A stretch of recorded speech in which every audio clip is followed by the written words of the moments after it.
high school graduate working in a ramen shop? You're destined to be a loser for life. I can't say I wasn't shocked by her words, but I become so used to it that I just nodded and said yes. My name is Daki Kawaramura, and I'm 28 years old. After graduating from high school, I took over my grandfather's ramen restaurant, Umamiya Ramen. People think that it's reckless for a high school graduate to run a ramen restaurant, but I didn't care what people thought. I remember being impressed by my grandfather's work when I was 6 years old and coming to this ramen restaurant. Welcome! This is the path I have chosen, so I have decided to work hard with confidence that no one can beat me. At the restaurant, not only regular customers from my grandfather's generation, but also people of all ages, from businessmen to students with their parents, come to eat. But a problem arose. Sugimoto Ari, who joined as a part-timer. She's a university student who goes to a famous university. At first, I thought she was just an ordinary girl. But when she found out I was a high school graduate, her attitude completely changed. She suddenly became very rude. I can't believe it! A high school graduate working at a ramen shop means you'll be a loser for life! Hey, Airi, don't say things like that in the shop. It's not just about the shop, you're being so mean to Daiki. What? It's true, isn't it? It's your fault that you ended up with such a lowly final academic achievement. You think that kind of attitude is okay? It was always Sakurai Misaki who defends me. She started out as a student worker, but now she's a full-time employee here. She's a veteran staff member who's known as the face of the restaurant now. Alright, that's enough. If we get into a bad mood, it'll bother the customers. I ended the conversation and told Ari to go and take the order. Ari gave a humph, and Misaki and I both sighed. That girl doesn't change. I shudder to think that she'll be a working adult. I'll always support you, Daiki. I think it's amazing that you can make such delicious ramen. Thank you, Misaki.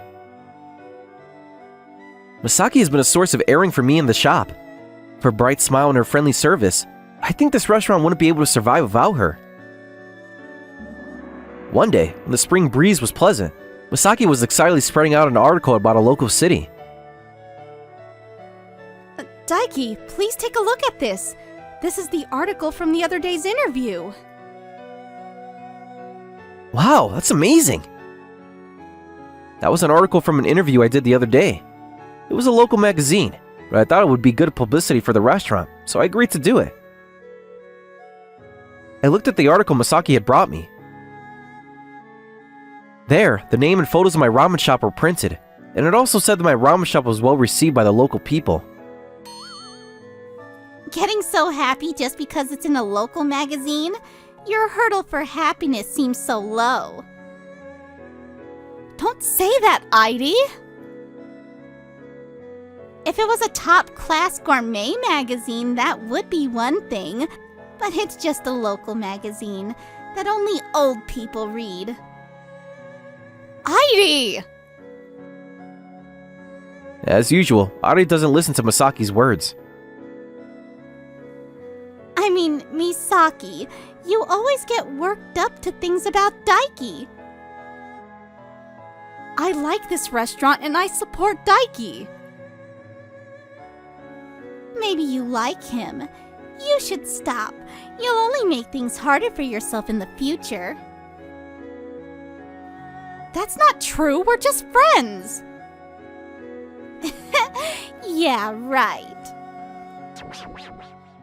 One Sunday, it was lunchtime, and the restaurant was filled with a lively atmosphere. I was in the kitchen making ramen and taking orders. Who the hell do you think you are? I rushed out into the shop since I heard some shouts. Is there some kind of trouble?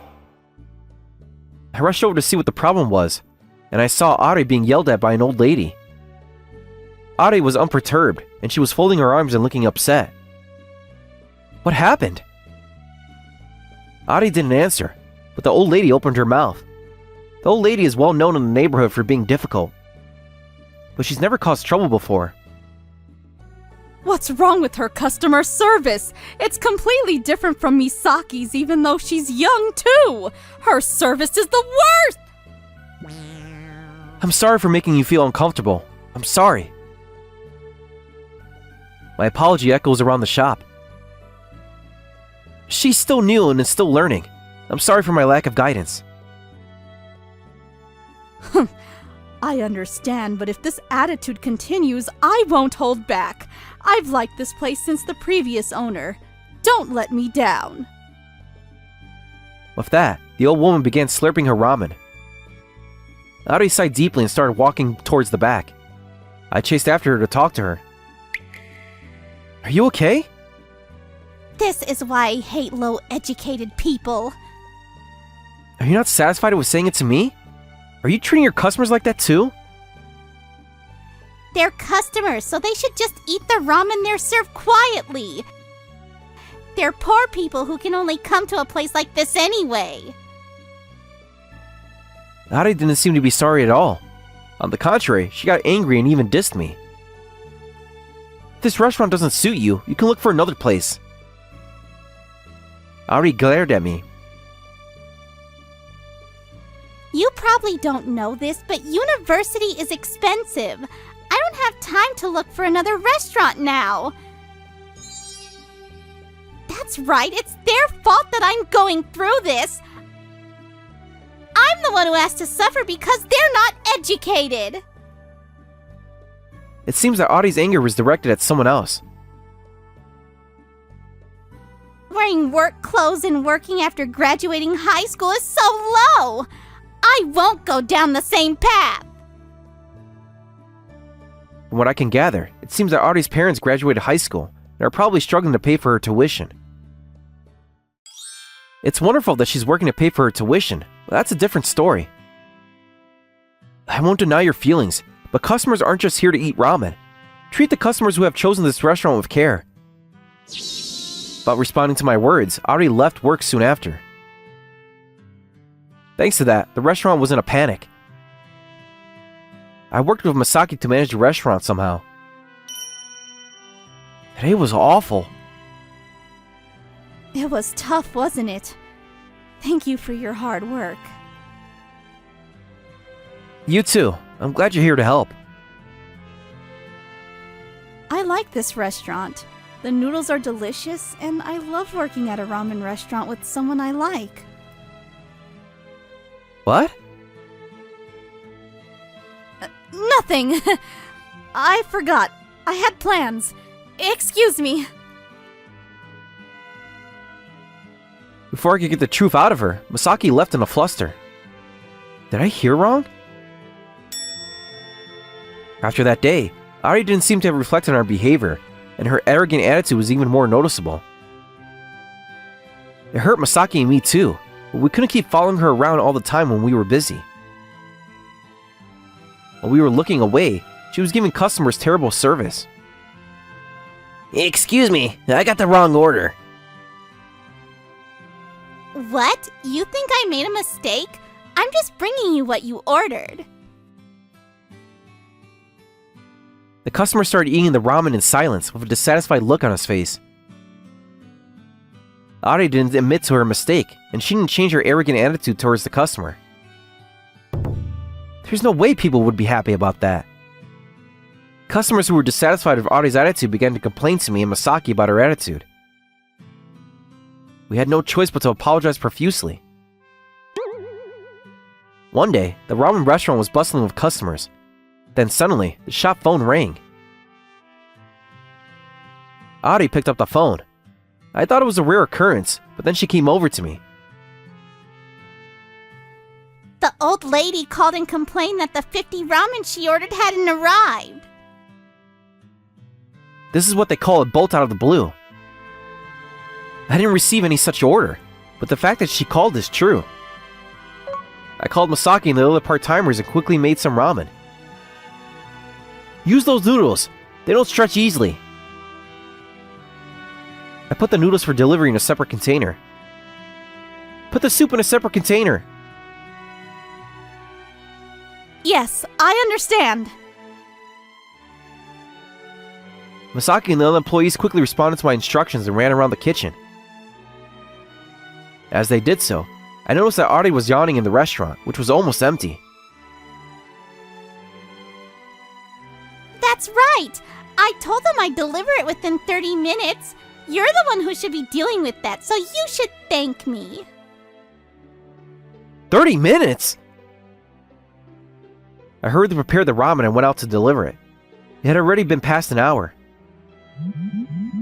When I arrived at the old lady's house, she said something unbelievable. I didn't order that! I was confused, but I checked the order details again. And at that moment, a surprising fact jumped out at me. The ramen she ordered contained ingredients that the old lady didn't like. I was in such a rush that I hadn't noticed. Is it a prank? Who would ever do something like this? I decided to distribute the large amount of leftover food to my neighbors in order to not let it go to waste. I don't know who did it, but I can't afford to waste any more time. I hurriedly called my grandfather and asked him to set up a tent so that the neighbors could enjoy the ramen outside. Grandpa, we have 50 leftover ramen and we want to give it to the neighbors. But there's nowhere for them to eat it outside. Can you set up a tent? Leave it to me. I'll get on it.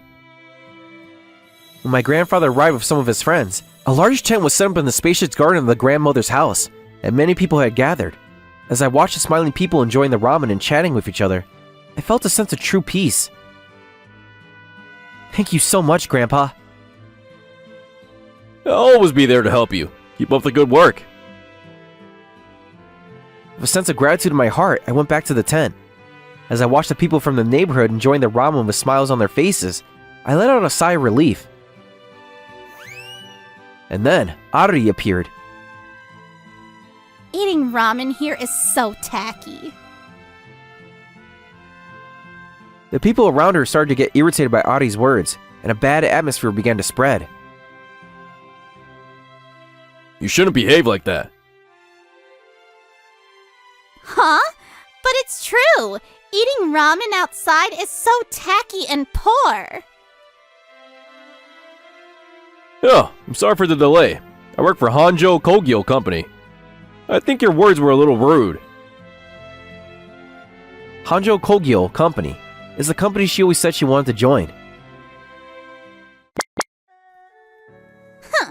You're probably just cleaning staff or something. It's so stupid. I'm going home. I do some cleaning from time to time, but I'm the chairman. Ari, who had her back turned, stopped dead in her tracks. She turned around and looked at my grandfather with an expression of disbelief. I'm basically retired since I handed over the company to my son, though. No way! Excuse me?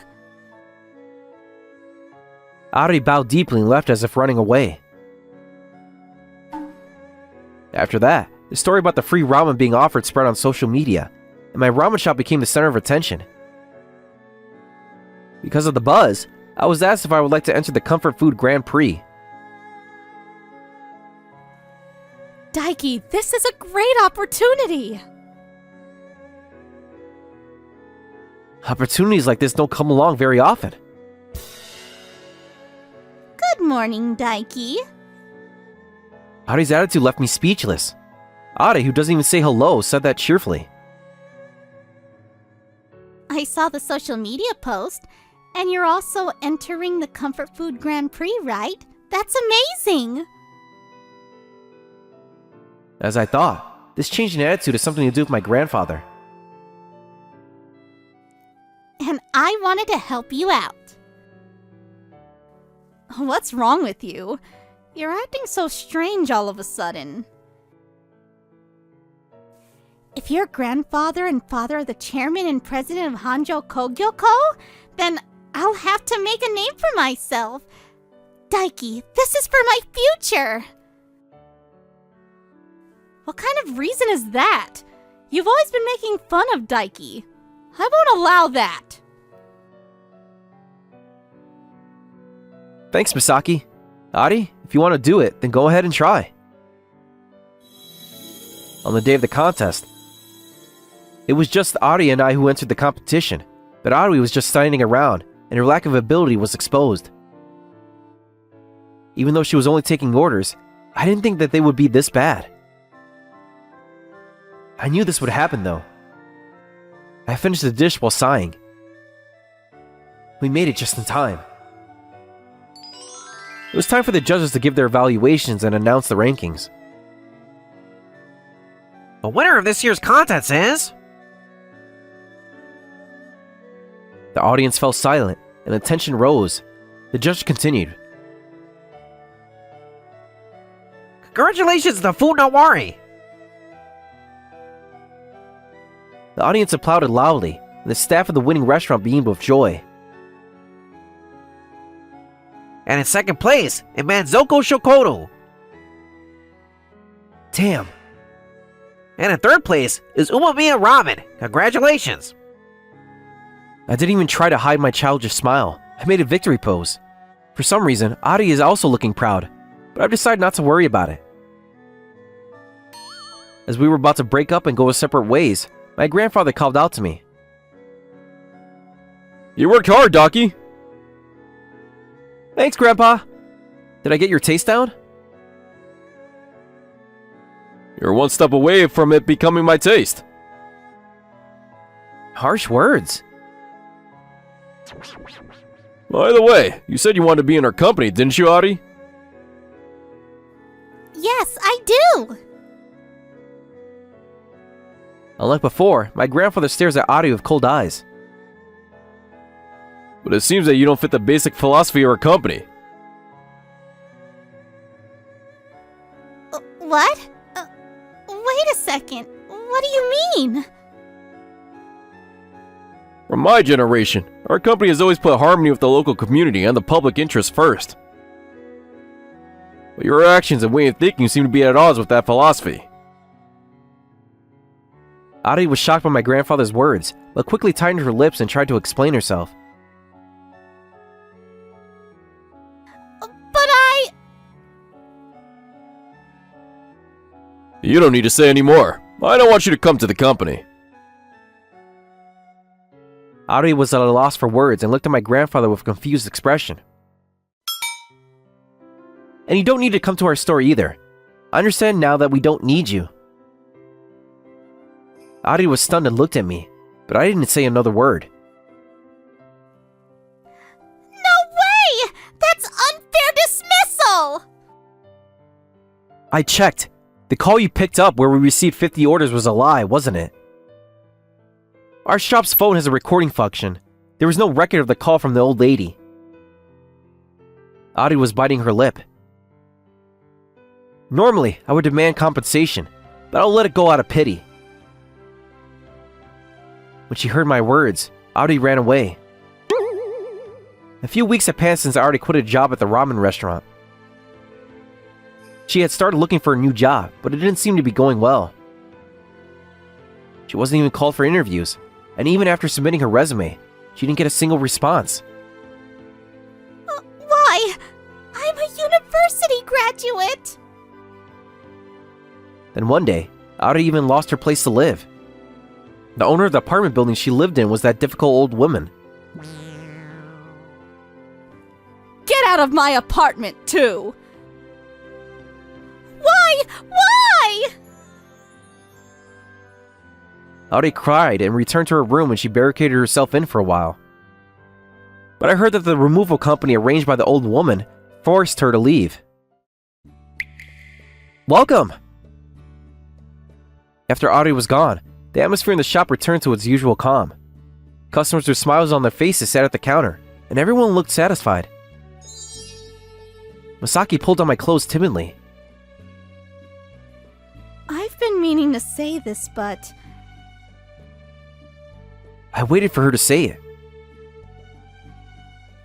Daiki, I actually liked you for a long time. When I heard her voice, my heart started pounding and my face relaxed.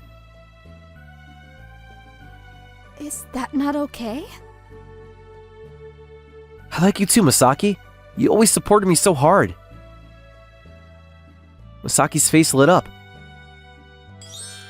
Since then, my grandfather has been coming to the store more often, and he's been giving me advice and telling me what's wrong with my work.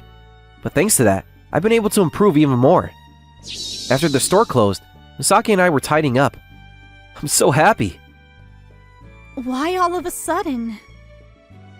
Masaki said with a smile. I'm so happy I'm with you. Me too. I'm happy. I found my place in the world, and I'm living a happy life with the people I love. I'm determined to keep this happiness and continue to grow. And with that determination in my heart, I held Masaki's hand with a smile. Wasn't that lovely? Like and subscribe for more videos. See you again!